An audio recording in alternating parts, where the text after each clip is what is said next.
Hey guys, this is OddOneGaming. This is going to be another Raid Shadow Legends video.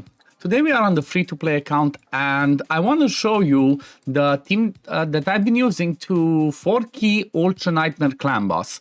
So we are currently at day number 74, but I've been doing Ultra Nightmare Clan Boss since like day 60 or actually 59. According to this one over here. So if you go to the challenger, if you go to the, let me just show you how to get there. So you go to the free to play, then you see all the leaderboards here, like every single one and whatnot. You see them over here. Mullet River did a bit more than me afterwards, but when it came to the, when we did it, actually I was one of the first ones, even from the community. If we click Clan Boss, fastest 4-key, if we go to Ultra Nightmare, you see that the first one was Snack Bag, second one was Panda, and then the third one was actually me. So it's like kind of same day as Panda did it, then Mullet River did the next day. So it's a pretty fun achievement to have, and it kind of happened because I do have some good champions for Clan Boss. So when it comes to the Clan Boss, you always want to try and get yourself to the Ultra Nightmare. Okay, so let me just collect the chest as well so you can see. Let's see, any more luck? The last few days I kept getting Sacred Shard, so I was really lucky. I want some Lego books. Okay, no Lego book, speed, accuracy.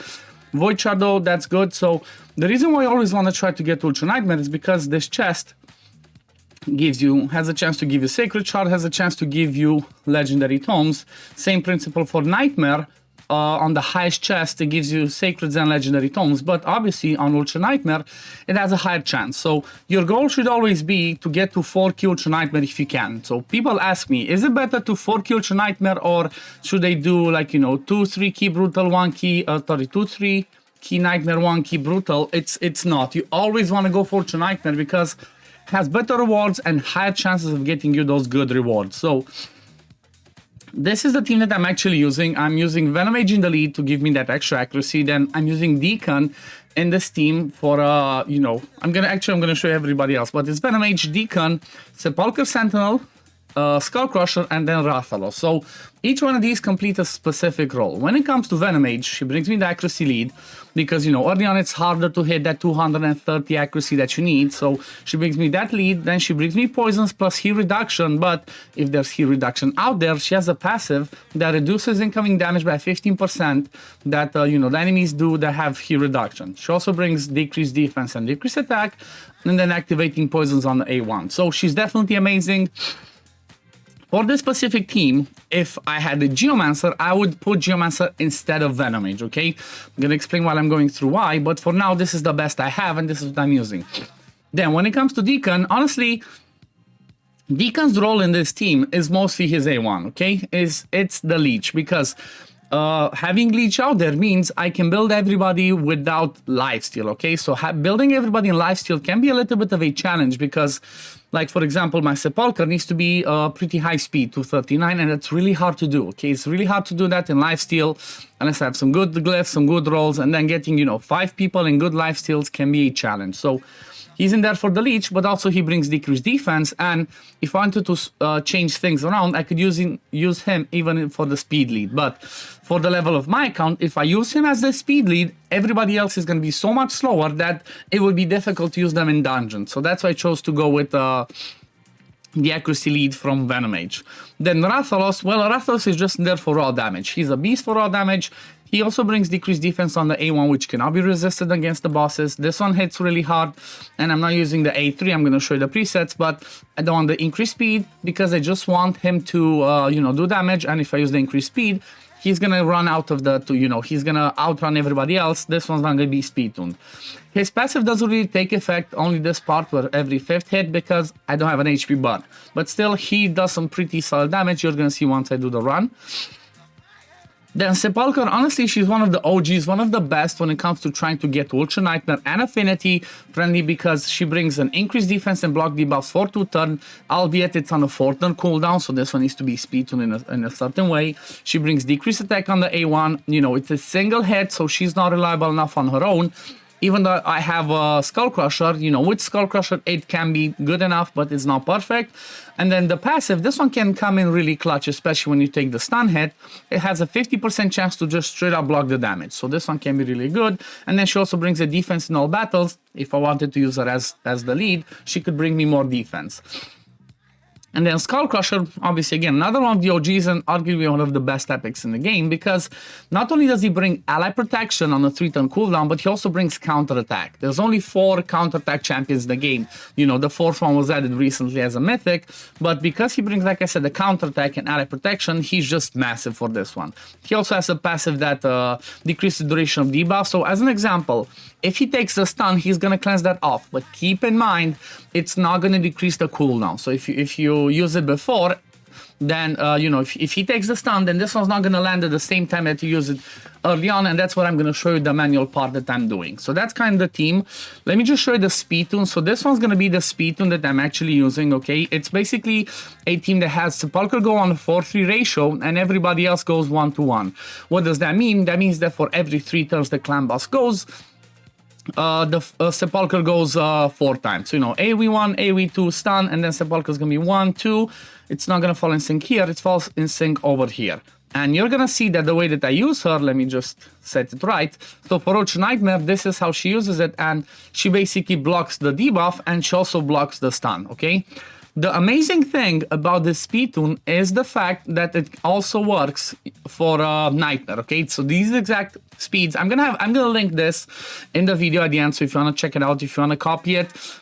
This one works, like I said, for Nightmare, just different rotations. So if you go and have a look at Nightmare, okay, then the way you would have it, let me show you. Okay, so for Nightmare, you just have to delay it, let's see, no delays for Sepulcher, then 1 delay for Skullcrusher, and everything else works just fine. You see, Skullcrusher, you always want him to do his A2 before the first AoE, so you have counterattack for the first AoE and for the second one, okay? So definitely this is the way to go. And then Sepulcher, she will block the stun if you're not caring about affinity, but if you don't care about affinity, you have to delay her like this. But do keep in mind, when it comes to the stun, if you do it like this, there will be 3 people that will not be covered. So on Nightmare, it's a bit trickier. However, you could you could make this better if you brought, for example, let's say instead of Deacon, I brought somebody like a Godseeker, okay?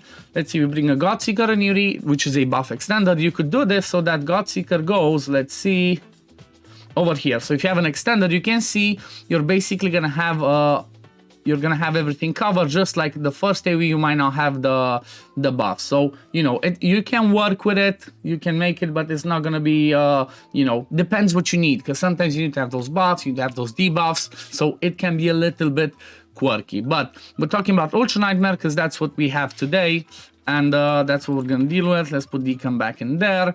You're obviously gonna have him not use his A3, but anyway, I'm gonna, like I said, I'm gonna put this in the description. Now, let's have a look at the preset.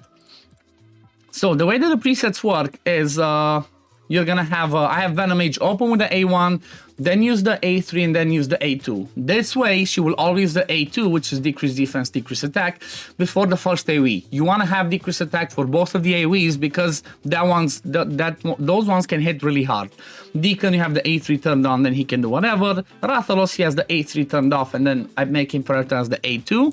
Sepulcher Sentinel open with the A1, then priority the A2, and then Skullcrusher open with the A1, priority the A2. Now, let's go into the run, let me show you how it goes. Like I said, for Ultra Nightmare, I have to manual it a bit.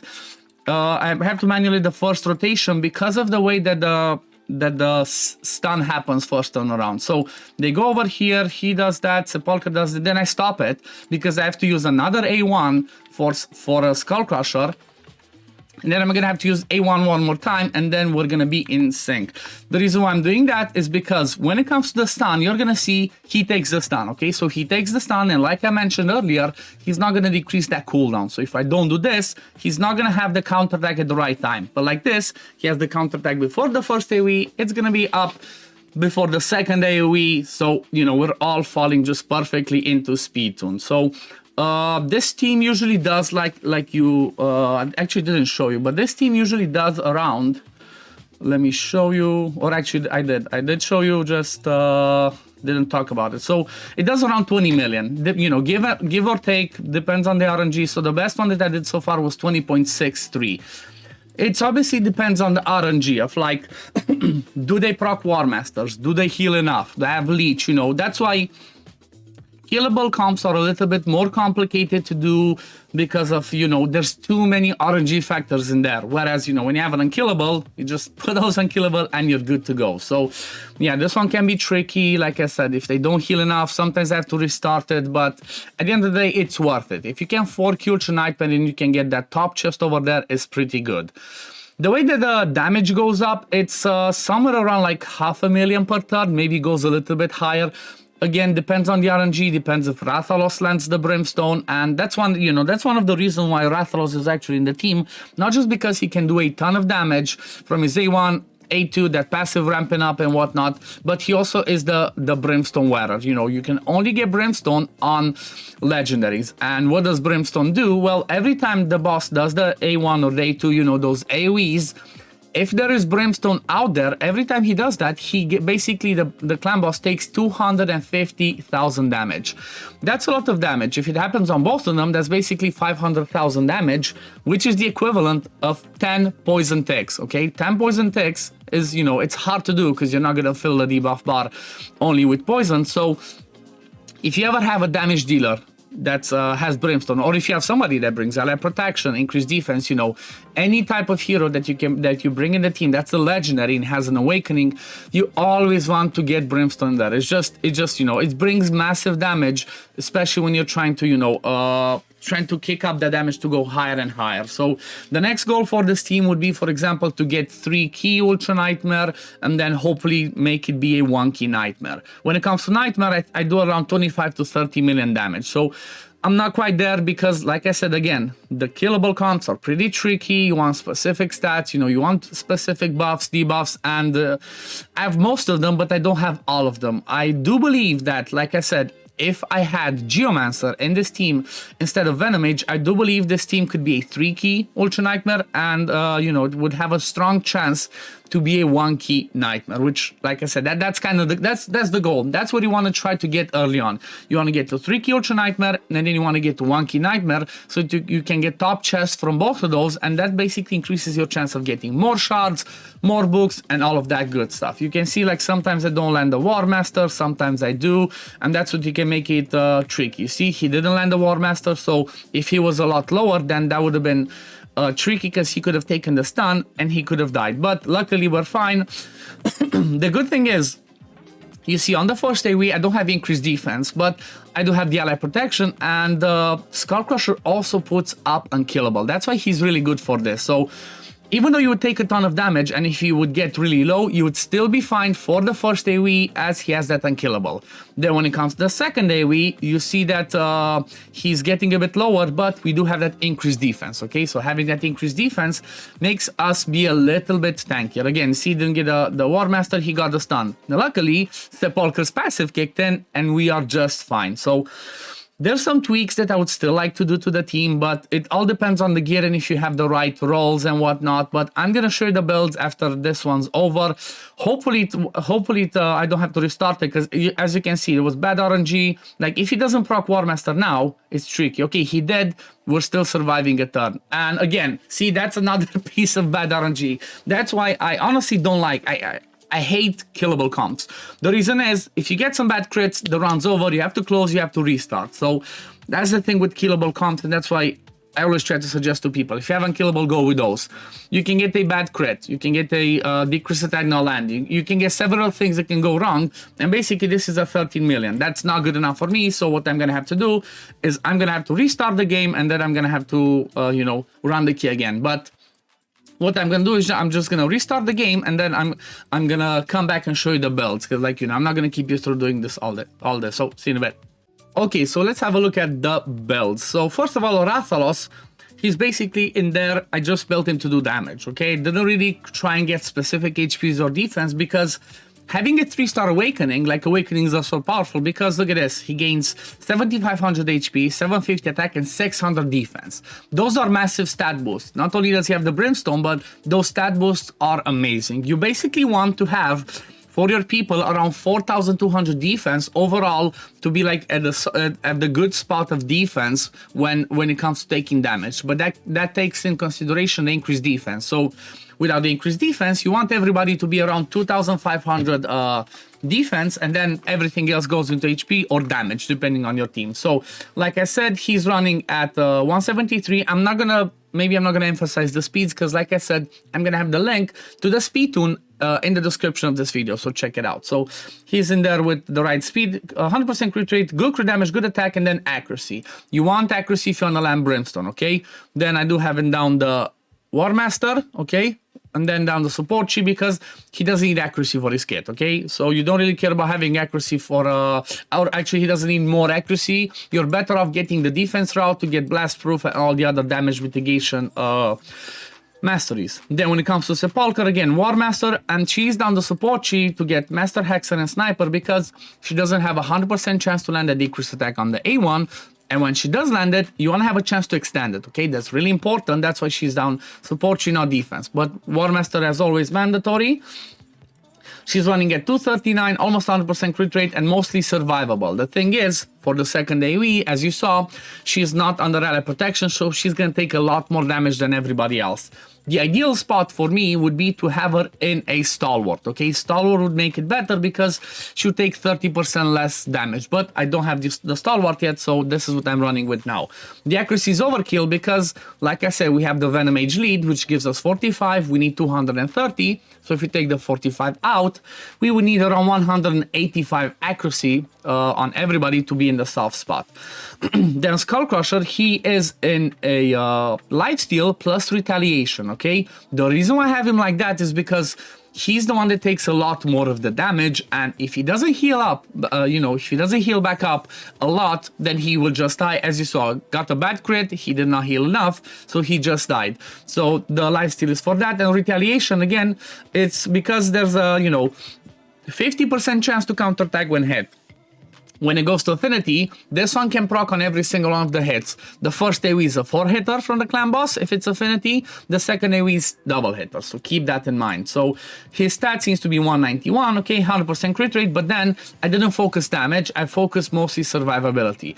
What you really want is to avoid crit damage, okay, for your ally protector, because the way the ally protection works is, even though it's a bit quirky, if the clan boss crits somebody that's under ally protection from him, he will take damage based off, more damage based off of his crit damage. So if you have more crit damage on Skullcrusher, you're gonna take more damage. So keep that in mind. It's a quirky one. Definitely wanna know that. When it comes to masteries, kind of same principle as Rathalos. Offense tree with War Master down there, as you can see, and then support you down here. I actually took this one, even though it doesn't really proc, it's just, I took it because nothing else helps me more on the left side. So retaliation can still help, because if he takes more than 25% of his max HP in one single hit, again, another chance to counterattack and heal. That's really important.